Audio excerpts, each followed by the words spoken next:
Assalamualaikum warahmatullahi wabarakatuh. Ketemu lagi dengan saya, Sukma Wardani. Kali ini dalam mata kuliah Ilmu Sosial Budaya Dasar. Nah, untuk pertemuan pada kali ini saya akan membahas tentang materi keluarga. Yuk, kita mulai saja langsung.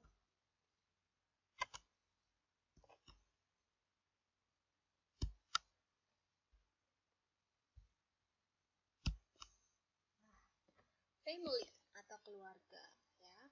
Apa yang kalian ketahui tentang keluarga, ya?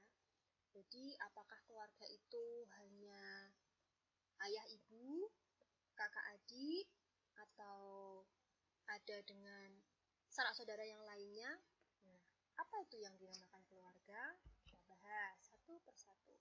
Dari pengertian keluarga, ya, jadi ada beberapa ahli yang menyebutkan tentang pengertian keluarga. Yang pertama dari Ki Hajar Dewantoro. Menurut beliau, keluarga adalah kumpulan beberapa orang yang terikat oleh satu turunan lalu mengerti dan merasa berdiri sebagai satu gabungan yang hakiki, esensial, enak, dan berkehendak bersama-sama memperteguh gabungan itu untuk memuliakan masing-masing anggotanya. Itu menurut beliau.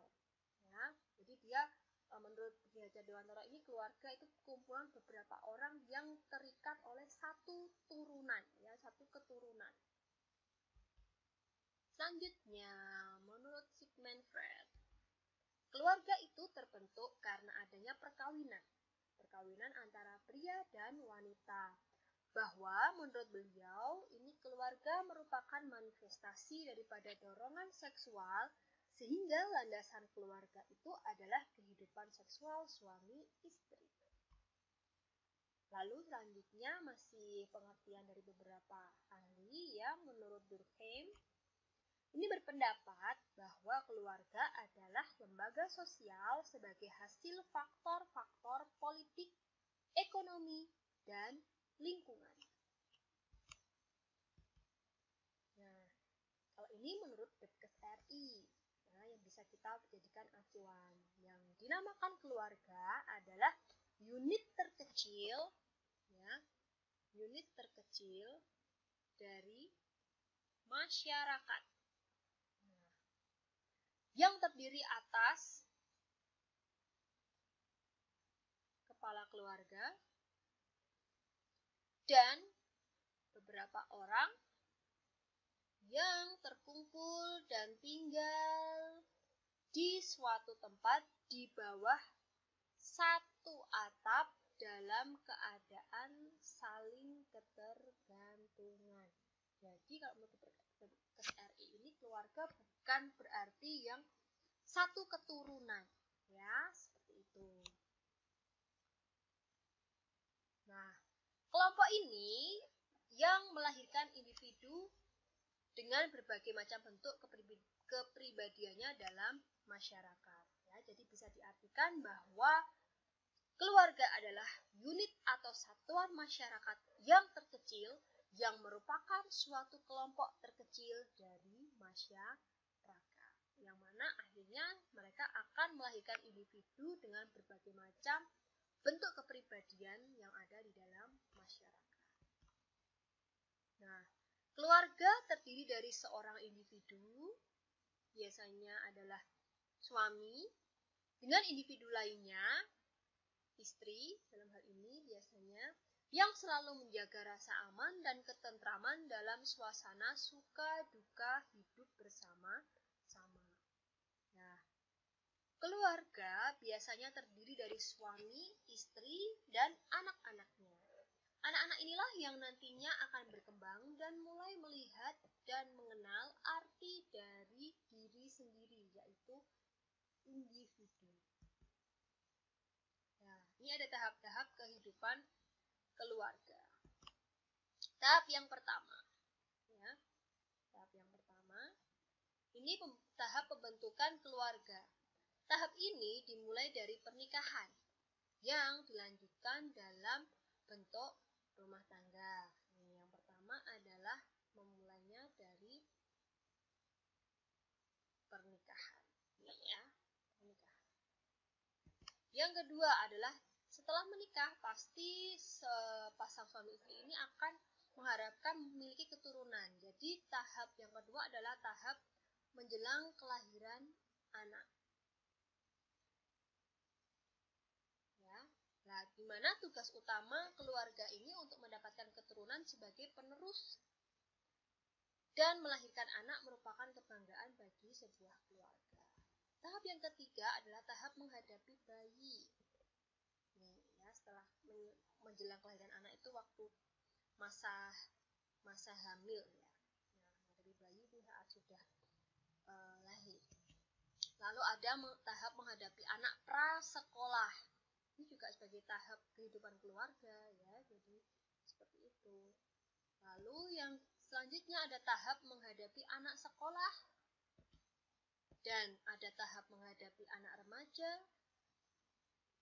Dan ada tahap melepaskan anak ke masyarakat ya, saat anak sudah mulai dewasa dan bekerja. Dan ada tahap berdua kembali, di mana sepasang suami istri ini akan berdua kembali ya. Dan ada tahap masa tua. Nah, itulah tahap-tahap dari terbentuknya suatu keluarga ya, di mana kita bisa tahu bahwa dari semua tahap itu bidan akan selalu berperan di dalamnya dalam pembentukan sebuah keluarga. Maka dari itu kita sebagai maksudnya kalian sebagai calon bidan nantinya harus mengerti bahwa tahapan-tahapan dari terbentuknya keluarga itu adalah masih mencakup asuhan dari kebidanan, pelayanan kebidanan itu sendiri. Lalu selanjutnya adalah kita bahas mengenai fungsi keluarga. Fungsi keluarga adalah suatu pekerjaan-pekerjaan atau tugas yang harus dilaksanakan dalam keluarga itu. Yang pertama ada fungsi biologis. Fungsi biologis ini merupakan persiapan perkawinan yang perlu dilakukan oleh orang tua bagi anak-anaknya. Dapat berbentuk antara lain pengetahuan tentang kehidupan seks bagi suami istri, pengetahuan untuk mengurus rumah tangga bagi sang istri, dan tugas kewajiban bagi suami, dan memelihara pendidikan bagi anak-anak dan lain-lain. Ya, jadi fungsi biologis ini orang tua itu harus mempersiapkan gitu ya. Pengetahuan tentang kehidupan seks itu yang bagaimana, bukan seks yang dalam tanda kutip saja ya. Jadi kehidupan seks ini juga harus diperkenalkan bahwa seorang suami itu harus seperti ini, seorang istri tugasnya seperti ini. Nah, jadi itu yang dinamakan kehidupan seksual gitu ya. Bukan seks itu jangan diartikan dalam tanda kutip ya, tapi seks itu adalah jenis kelamin gitu. Lalu yang kedua ada fungsi pemeliharaan. Ya, fungsi pemeliharaan ini keluarga diwajibkan untuk berusaha agar setiap anggotanya dapat terlindung dari gangguan. Jadi kita saling menjaga, saling memelihara antara keluarga kita gitu, ya. Lalu yang selanjutnya ada fungsi ekonomi, di mana keluarga berusaha menyelenggarakan kebutuhan pokok manusia, yaitu satu, kebutuhan makan dan minum. Terus ya, yang kedua adalah kebutuhan pakaian. Yang pertama adalah ini, kebutuhan makan dan minum, kebutuhan pakaian untuk menutup tubuhnya, lalu ada kebutuhan tempat tinggal ya, pangan, papan, pakaian ya kan, itu ya, kebutuhan primer ya. Nah, untuk kebutuhan yang lainnya nanti masuk ke dalam kebutuhan sekunder. Nah, untuk fungsi yang selanjutnya adalah fungsi keagamaan. Nah, di dalam fungsi keagamaan ini, keluarga diwajibkan untuk menjalani dan mendalami serta mengamalkan ajaran-ajaran agama yang diyakini oleh keluarga tersebut dalam pelakunya sebagai manusia yang takwa kepada Tuhan yang Maha Esa. Dan yang selanjutnya ada fungsi sosial, di mana fungsi ini keluarga berusaha untuk mempersiapkan anak-anaknya bekal-bekal selengkapnya dengan memperkenalkan nilai-nilai dan sikap-sikap yang dianut oleh masyarakat, serta mempelajari peranan-peranan yang diharapkan akan mereka jalankan kelak bila dewasa. Dengan demikian terjadi apa yang disebut dengan istilah sosialisasi. Jadi diajarkan untuk dalam kehidupan bermasyarakat. Jadi apabila ada seorang anak kok senang berorganisasi, itu kita dukung dalam artian organisasi yang positif ya, supaya apa, dia bisa lebih mudah untuk bersosialisasi di dalam sebuah kelompok atau di dalam masyarakat. Nah, ada beberapa bentuk keluarga. Yang pertama ada keluarga inti, ini yang umum ya, yaitu keluarga yang terdiri dari ayah, ibu, dan anak-anak. Lalu ada extended family, yaitu keluarga inti, tapi ditambah di dalam rumah itu ada nenek, kakek, keponakan, saudara sepupu, paman, bibi, dan sebagainya. Itu keluarga besar dalam suatu rumah, ya, itu namanya extended family. Lalu ada keluarga berantai atau serial family. Serial family ini adalah keluarga yang terdiri dari satu wanita dan pria yang menikah lebih dari satu kali dan merupakan satu keluarga inti. Ya, ini serial family. Dan ada keluarga duda atau janda atau single family, adalah keluarga yang terjadi karena perceraian atau kematian. Selanjutnya ada komposit atau keluarga berkomposisi, adalah keluarga yang perkawinannya berpoligami. Ini masuknya ke komposit ya, bukan extended ya. Dan berpoligami dan hidupnya ini secara bersama. Dan yang keenam, ini ada keluarga kabitas, adalah dua orang menjadi satu tanpa pernikahan tapi membentuk suatu keluarga. Nah, ini yang tidak diperbolehkan sebenarnya, tapi itu kita masukkan dalam jenis keluarga kabitas ya. Nah, ini peran dan fungsi anggota keluarga secara umum ya. Peran ayah, apa sih peran ayah? Saya kira sudah tahu semua bahwa ayah ini perannya adalah sebagai suami dari istri dan ayah dari anak-anak. Berperan sebagai pencari nafkah, pendidik, pelindung, pemberi rasa aman, dan sebagai kepala keluarga, dan juga sebagai anggota dari kelompok sosial yang ada di dalam masyarakat. Ya, itu adalah peran dari seorang ayah. Selanjutnya peran dari ibu. Nah, ini perannya banyak nih kalau ibu ya. Ibu ini perannya adalah sebagai istri dari suami dan ibu dari anak-anaknya. Ibu mempunyai peranan untuk mengurus rumah tangga ya, sebagai pengasuh dan pendidik anak, sebagai pelindung, dan juga sebagai salah satu anggota kelompok dari peranan sosialnya, serta sebagai anggota masyarakat dari lingkungannya. Di samping itu, ibu ini juga dapat berperan ini, ya, sebagai pencari nafkah tambahan dalam keluarganya. Ya, jadi ini ada peran tambahan untuk seorang ibu, ya. Jadi yang namanya pencari nafkah itu bukan peran utama ibu, tapi adalah peran utama seorang ayah. Tapi di sisi lain seorang ibu juga boleh berperan sebagai pencari nafkah, tapi hanya untuk sebagai tambahan. Itu ya.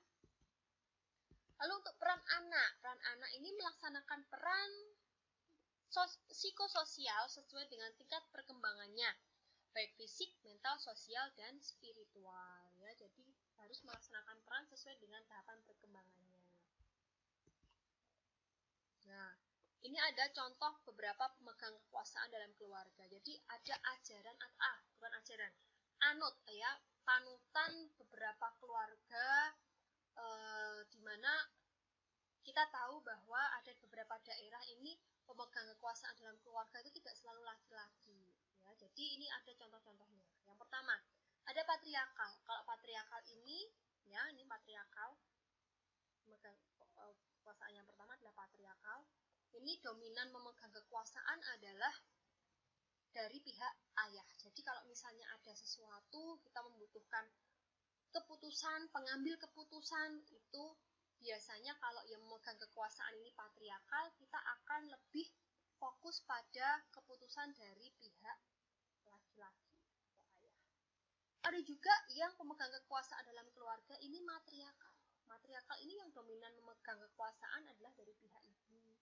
Ya, jadi apabila ada itu tadi kita membutuhkan harus segera mengambil keputusan untuk sebuah tindakan yang akan kita lakukan, ya.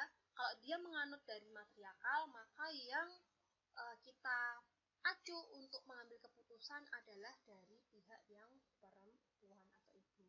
Atau equilitarian, ya, yaitu yang memegang kekuasaan dalam keluarga adalah ayah dan ibu atau keduanya.